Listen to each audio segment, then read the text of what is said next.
anxiety, it could be OCD, it could be phobias, agoraphobia, panic attacks. It doesn't matter.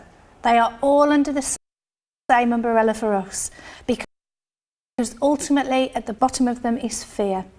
You take the fear away from them, don't exist. I want Charles now to go into detail for each of the 9 pillars. Pillar 1. Stop visiting every practitioner you can find. What does this mean? Every time you go to the doctor, after you were initially diagnosed with anxiety disorder, you're fueling your anxiety disorder, because you're sending a very clear message to your subconscious mind that you need to see a doctor. And this gives your subconscious mind the impression that you're ill in some way. And this is anxiety provoking. So you're actually fueling your anxiety disorder by going to the doctor. And what do you get? After the initial diagnosis that told you that you were an anxiety sufferer and perhaps prescribed you some medication, what has every other subsequent visit given you? More medication? Reassurance? Probably just reassurance. But you don't need reassurance because you know you're not ill. You have to intellectualize this. You know you're not ill. You're not physically or mentally ill. You have an anxiety disorder caused and perpetuated by your behaviours.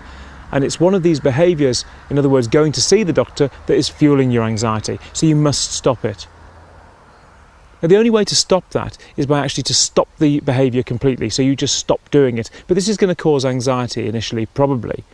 And if it does, what do? You distract, you use diversion.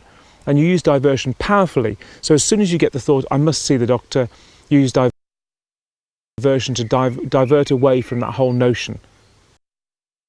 Because as soon as you give in to it and you rush to the doctors, you're supporting your anxiety and not your recovery. And what you must do here is support your recovery by carrying out behaviours, non-anxious behaviours.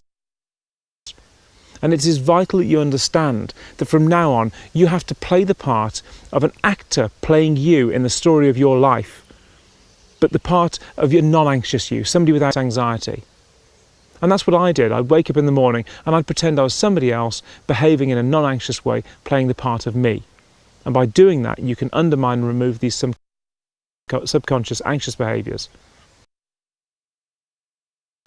So pillar 1. Stop visiting every practitioner. And that doesn't mean just your doctor. It means natural health practitioners,